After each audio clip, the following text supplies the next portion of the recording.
Hello everyone and very good morning to all of you. कैसे हैं आप सभी लोग? आई होप कि बढ़िया होंगे। तो जी आज के ब्लॉग की स्टार्टिंग करते हैं मॉर्निंग के टाइम से। तो जी मॉर्निंग का टाइम है, सुबह के अभी बजे हुए हैं 8:30 और मेरा मॉर्निंग जो रूटीन है वो स्टार्ट हो चुका है।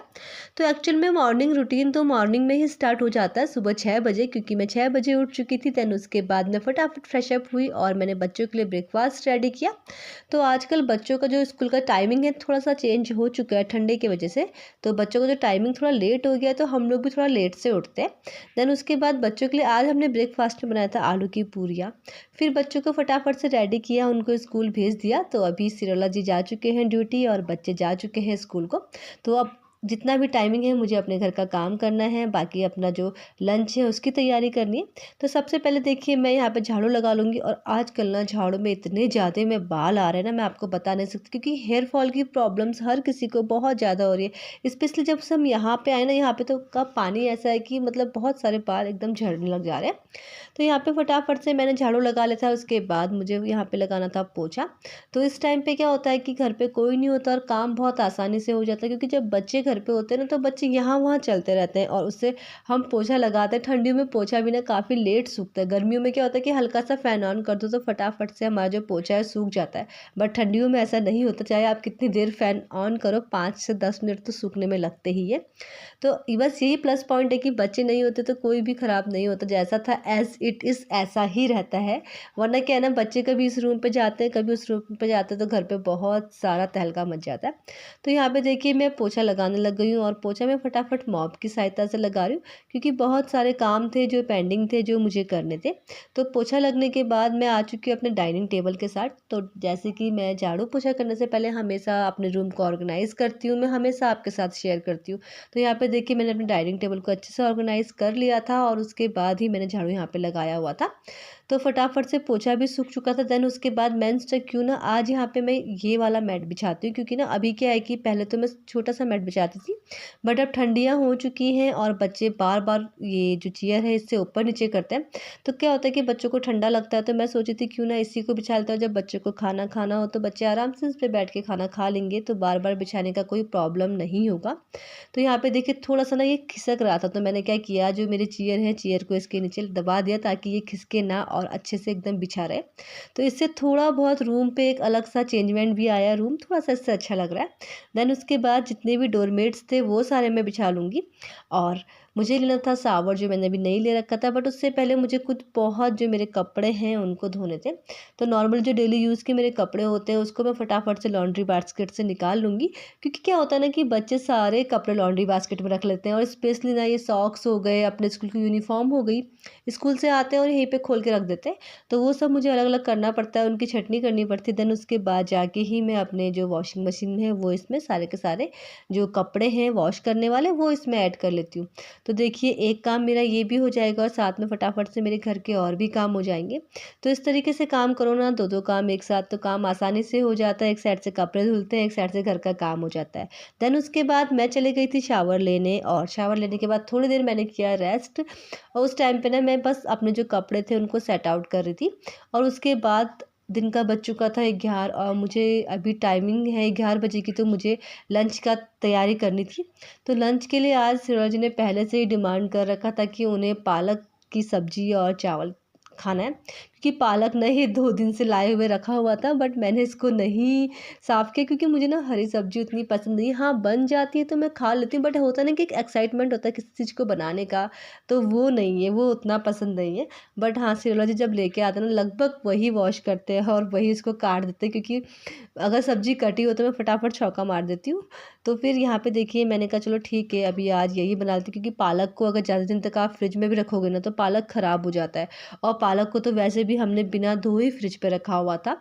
जैसा मतलब पालक आया हुआ था, पालक हमने वैसे ही फ्रिज में रखा हुआ था। देन जब भी हमें यूज़ करना होता है उस टाइम पे मैं पालक यहाँ पे यूज़ कर लेती हूँ। तो सरोला जी तो बोल दे कि पालक पनीर बना लो, बट मुझे ना पालक से पता नहीं क्यों हरी घास की जैसी स्मेल आती है, तो मैं बिल्कुल भी पनीर तो बर्दाश्त नहीं करती पालक के साथ। बट मैंने कहा हाँ, पालक की हरी सब्जी जो बोलते हैं वो मैं बना लूँगी।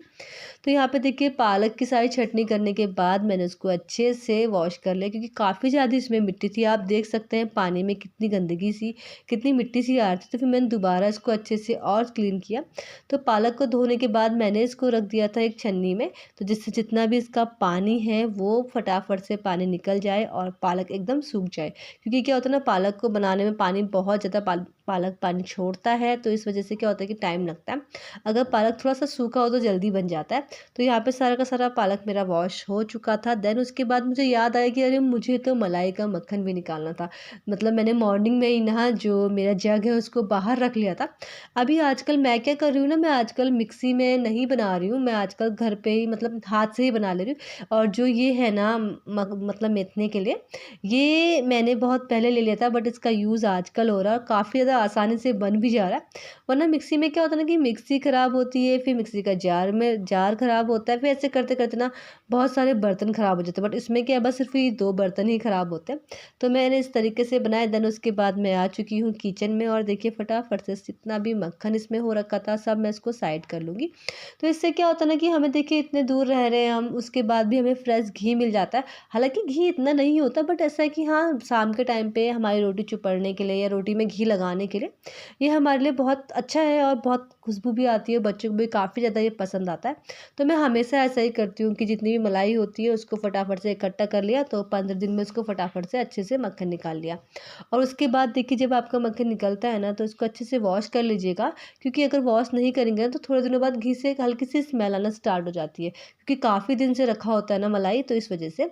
तो यहाँ पे मैंने 2-3 बार इसको वॉश कर लिया है और उसके बाद देखिए मैं फटाफट से इसको गैस में रख लूँगी। और जिस दिन भी ये सारे काम करने होते हैं ना, उस दिन रूम और जो मेरा किचन है उसकी हाल बहुत ख़राब हो जाता है, क्योंकि क्या होता है ना, बहुत चिकनाहट इसमें होती है और पूरा जो सिंक है वो भी उस तरीके से अजीब सा हो जाता है। तो मैंने पहले सिंक को अच्छे से वॉश किया। देन देखिए एक साइड पे मैंने चावल रख दिया है और दूसरे साइड में मैंने देखिए जो मेरा यहाँ पे मक्खन बना हुआ था उसको फटाफट से गर्म होने के लिए गैस पे चढ़ा लिया है। और साथ ही साथ मैं कर रही हूँ यहाँ पे पालक की कटिंग, क्योंकि पालक काफ़ी अच्छे से सूख चुका था। तो एक साथ यहाँ पे 3 काम हो रहे हैं। देखिए फ्राई बिन में मैंने चावल रखे हुए हैं और दूसरे वाले गैस पे अगर आप देखें तो यहाँ पे मलाई है, मक्खन है सॉरी, और तीसरी जगह यहाँ पे मैं पालक को कट कर रही हूँ। तो अगर मैं यहाँ पे थी तो मैं इनसे क्यों ना सारे काम साथ में कर लेती हूँ, काम जल्दी भी हो जाएंगे और नज़रों के सामने भी रहेंगे। वरना क्या होता है ना कि अगर हम लोग नज़रों के सामने ये सब काम ना करें ना, या तो चावल का जो पानी है वो ज़्यादा हो जाता है तो पानी गिरने लग जाता है गैस पे। और कभी कभी तो क्या होता है, स्टार्टिंग में जब हम मक्खन को गर्म करते हैं तो मक्खन में भी उबाल आता है और ये बहुत ज़्यादा उबाल आता है, जिससे क्या होता है कि ये भी कढ़ाई से बाहर को निकल जाता है। एंड बहुत सारे लोगों को मेरे बर्तनों को देख के थोड़ी बहुत प्रॉब्लम होगी, बट ऐसा कुछ नहीं है। मुझे ना खुद ये बर्तन काफ़ी ज़्यादा पसंद है। होता है ना किसी चीज़ों में आपकी हैबिट्स ही बन जाती है कि आपको वही चीज़ें पसंद है खाना बनाने के लिए, तो वही मुझे भी ये काफ़ी ज़्यादा पसंद है। और साथ में देखिए पालक भी मेरा कट गया और अपने लिए तो हम बनाएंगे कढ़ी। तो शिरोला जी के लिए हम लोग यहाँ बनाएंगे पालक की हरी सब्जी और अपने लिए कढ़ी बनाएंगे। देन उसके बाद जाके जो घर के और सारे काम है वो कर लूँगी। काम तो उतना कुछ नहीं था, बस अभी यहाँ पे लगभग लगभग मेरी जो लंच की तैयारी हो चुकी है। हाँ, बट एक काम ये था कि मौसम काफ़ी ज़्यादा ख़राब हो रखा था और हल्की सी लग रहा था कि धूप आने वाली है। तो मशीन में जितने भी कपड़े थे मैं उन कपड़ों को लेके आ चुकी हूँ बाहर पे, और इन कपड़ों को मैं फटाफट से डालती हूँ धूप में। क्योंकि क्या है ना कि मशीन में जब भी हम कपड़े डालते हैं तो कपड़े आपस में एकदम उलझ जाते हैं और इस वजह से क्या होता है ना कि कपड़ों में बहुत ज़्यादा सरवटें आना स्टार्ट हो जाती है। और आजकल तो ये है कि वो ज़माना भी नहीं कि कपड़े फटें। आजकल जितने कपड़े फटते हैं ना वो मशीन से ही फटते हैं, हाथों से या खेलने में बिल्कुल भी नहीं फटते। पहले ज़माने में होता था कि कपड़े बहुत सारे बच्चे जब खेल के आते थे एक दूसरे को छीना झपटी करते थे, उस टाइम पे खींचते थे। बट समय समय की बात है, अब आजकल उतना नहीं फटते हैं। तो यहाँ पे देखिए जितने भी कपड़े थे वो मैंने फटाफट से धूप में डाल दिए, बट धूप तो नहीं आ रही है। आप मौसम देख सकते हैं, मौसम काफ़ी ज़्यादा यहाँ पे ठंडा है। बट ये है कि हाँ, अंदर अगर आप बैठो तो उतना ठंडा नहीं लग रहा है, बाहर पे आने पर ज़्यादा ठंडा हो रहा है। तो ये था आज का मेरा छोटा सा रूटीन। तो आज का ब्लॉग यहीं पे एंड करते हैं। आई होप कि आपको पसंद आया होगा, और अगर पसंद आया है तो please like share and comment ज़रूर कर दीजिएगा। एंड मिलते हैं आपको नेक्स्ट डे नेक्स्ट वीडियो के साथ। Okay, bye bye and take care, bye.